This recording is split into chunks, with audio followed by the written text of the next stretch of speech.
Hello மக்களே, நம்ம இந்த வீடியோவில் ஐபிஎல்லே ஒன் ஆஃப் த சக்ஸஸ்ஃபுல் ஃப்ரான்ச்சைஸான மும்பை இந்தியன்ஸோட ப்ராபபிள் பிளேயிங் லெவன் எப்படி இருக்கும் இந்த 2026 ஐபிஎலுக்கு. அது மட்டும் இல்லாமல் அவங்க ஆக்ஷனில் அவங்க பிளேயர்ஸ்க்கு பேக்கப் எடுத்துருக்காங்களா, அவங்க டீமில் இந்த ஹோல்ஸ்லாம் வந்து ஃபில் பண்ணாங்கன்னு சொல்லிட்டு தான் நம்ம இந்த வீடியோவில் பார்க்க போகிறோம். ஸோ வீடியோக்குள்ளே போகிறதுக்கு முன்னாடி இந்த வீடியோக்கு லைக் கொடுத்துட்டு அப்படியே சேனல் சப்ஸ்கிரைப் பண்ண மறந்துடாதீங்க. இப்போ வாங்க வீடியோக்குள்ளே போவோம். ஃபர்ஸ்ட் ஆஃப் ஆல் மும்பை இந்தியன்ஸுக்கு இந்த ஆக்ஷனே தேவையில்லைன்னு தான் நான் சொல்லுவேன். ஏன்னா ஆக்ஷனுக்கு போகிறதுக்கு முன்னாடியே ட்ரேட்லேயே மும்பை இந்தியன்ஸ் அவங்க எல்லா ப்ராப்ளத்தையும் வந்து சால்வ் பண்ணிட்டாங்க. அவங்க டீமுக்கு ஒரு நல்ல ஃபினிஷர் தேவைப்படுது, அதனால ஷெர்ஃபேன் ரத்தர்ஃபோர்டை வந்து ட்ரேட் பண்ணியிருந்தாங்க. அதேமாரி ஷர்துல் தாகூரையும் எல்எஜிலேருந்து ட்ரேட் பண்ணாங்க. இதனாலே மும்பை இந்தியன்ஸுக்கு ஆக்ஷனுக்கு போகிறதுக்கு முன்னாடியே பர்ஸ் அமௌண்ட் வந்து ரொம்பவே கம்மியாக தான் இருந்துச்சு. பட் இருந்தாலும் அந்த அமௌண்ட்டை வச்சுக்கிட்டு அவங்க டீமுக்கான என்னென்ன தேவை இருந்துச்சோ அந்த எல்லா பைஸையும் வந்து பண்ணிட்டாங்க. ஃபர்ஸ்ட் ஆஃப் ஆல் மும்பை இந்தியன்ஸோட ஆக்ஷன் பிக்ஸ் என்னன்னு சொல்லிட்டு பார்த்துட்டு வந்துடலாம். மும்பை இந்தியன்ஸ் எதிர்பார்த்த மாதிரியே குவிண்டன் டிகாக்க வெறும் 1 CRக்கே வாங்கிட்டாங்க. அதை உங்களுக்கு ஸ்டீல் பைனே சொல்லலாம். ஏன்னா குவிண்டன் டிகாக்க அவங்க தான் வந்து ஆக்ஷனுக்கு வந்து ரிஜிஸ்டர் பண்ண சொன்னாங்க.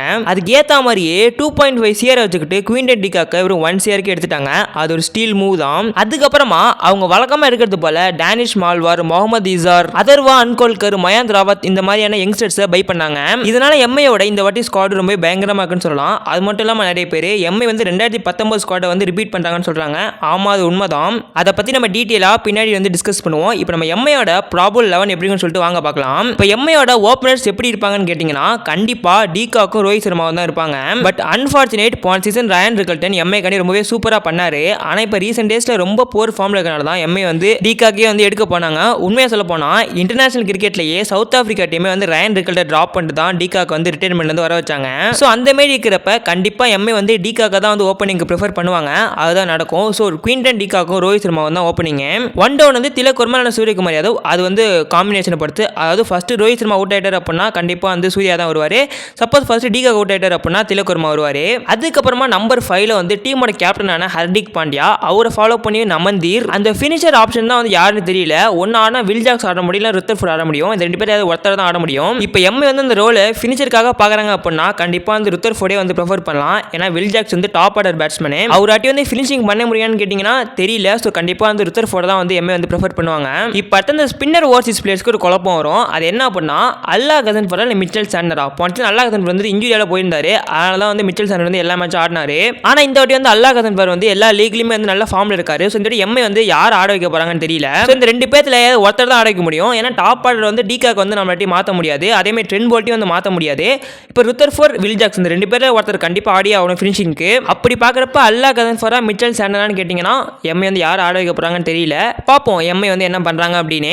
அதுக்கப்புறமா 9, 10, 11 வந்து பவுலிங் ட்ரியோ, அதாவது Deepak Chahar, Jasprit Bumrah and Trent Boult. Impact பிளேயரா வந்து மயாங்க் மார்க்கண்டே வருவாருன்னு தான் நினைக்கிறேன். இதுதான் வந்து எம்ஐயோட கன்ஃபார்ம் ஸ்குவாடா இருக்கும். மேபி ஷர்துல் தாகூர் ஏதாவது மேட்ச் ஆட வைப்பாங்க. இதுக்கு மேல வந்து எம்ஐ எந்த சேஞ்சஸும் பண்ண முடியாது. ஸோ இது வந்து ஒரு நல்ல டேஞ்சரஸான ஸ்குவாட் தான். இந்த வாட்டி எம்ஐ டிராஃபி இருக்கிறதுக்கு அதிகமான சான்சஸ் இருக்கு. ஏன் அப்படின்னா 2019 ஸ்குவாடை அப்படியே ரிப்பீட் பண்ணிருக்காங்க. நீங்க அப்படியே பாருங்க. 2019ல குவிண்டன் டிகாக் தான் ஓபன் பண்ணாரு. இந்த வாட்டி டிகாக்கையும் எடுத்துட்டாங்க. அதே மாதிரி பொலார்டுக்கு பதிலாக இப்போ ருத்தர்ஃபோர்ட் எடுத்திருக்காங்க. ஆனால் பொலார்ட் மாதிரி வந்து யாரையும் ப்ளே பண்ண முடியாது. அதுதான் உண்மை. பொலார்டுக்கு ஒரு ரிப்ளேஸ்மெண்ட் எடுத்திருக்காங்க. பாப்போம் இந்த ருத்தர்ஃபோர்ட் எப்படி பெர்ஃபார்ம் பண்றாரு அப்படின்னு. அதே மாதிரி இப்போ ட்ரெண்ட் போல்ட்டும் டீம்ல இருக்காரு. ஸோ இது அப்படியே பார்க்குறப்ப 2019 ஸ்குவாட் மாதிரி தான் இருக்கு. ஸோ பாப்போம் இந்த வாட்டி எம்ஐ வந்து ட்ராஃபி எடுப்பாங்களா அப்படின்னு. ஸோ இந்த 2026 ஐபிஎல் சீசனுக்கு எம்ஐயோட எக்ஸ் ஃபேக்டர் பிளேயர் யாருன்னு கேட்டிங்கன்னா எனக்கு தெரிஞ்சபடி திலக் வர்மா தான் இருப்பாருன்னு நினைக்கிறேன். ஏன்னா ரீசெண்ட் டேஸ்ல T20ல நல்ல ஃபார்ம்ல இருக்காரு. ஸோ அவர் ஆரஞ்சு கப் வாங்குறது கூட வந்து நிறைய சான்சஸ் இருக்கு. ஸோ பாப்போம் இந்த வாட்டி திலக் வர்மா எம்ஐக்கு எப்படி ப்ளே பண்றாரு அப்படின்னு. ஸோ எனக்கு இந்த ஸ்குவாடோட ரேட்டிங் எவ்வளோ பண்ணா 9 out of 10. ஏன்னா அந்த ஒரு ஓவர்சீஸ் ஸ்லாட் யாருக்குன்னே தெரியல. அது மிச்சல் சாண்டர் ஆடுவார் இல்லை அல்லா கசன்ஃபர் ஆடுவாருன்னு தெரியல. மற்றபடி டீம் பார்க்கறதுக்கு ரொம்பவே ஸ்ட்ராங்காகவும் செட்டில் லைனப்பாக தான் இருக்கு. ஸோ பார்ப்போம் இந்த ஐபிஎல் 2026ல எம்ஐ வந்து அவங்களோட 6th ட்ராஃபியை அடிக்கிறாங்களா அப்படின்னு. ஸோ ஓகே மக்களே, அவ்வளோதான் இந்த வீடியோ. அப்படி இந்த வீடியோ தான் பார்த்துட்டீங்க. இந்த வீடியோக்கு லைக் கொடுத்துட்டு அப்படி சேனலை சப்ஸ்கிரைப் பண்ண மறந்துடாதீங்க. நீங்க சொல்லுங்க எம்ஐயோட இந்த ஸ்குவாடுக்கு நீங்க எவ்வளோ ரேட்டிங் தருங்க அப்படின்ட்டு அதை அப்படியே மறக்காம கமெண்ட் பண்ணிட்டு போயிருங்க. அப்படியே சிஎஸ்கேவோட ப்ராபபிள் பிளேயிங் 11 ஸ்குவாட் ரிவ்யூ பார்க்கல அப்படின்னா டிஸ்கிரிப்ஷனில் லிங்க் தரேன். அந்த வீடியோவும் டைம் இருந்தால் பார்த்துட்டு போங்க. ஸோ உங்களை வந்து ஒரு நெக்ஸ்ட் வீடியோவில் சந்திக்கிறேன். அது வரைக்கும் பாய் மக்களே.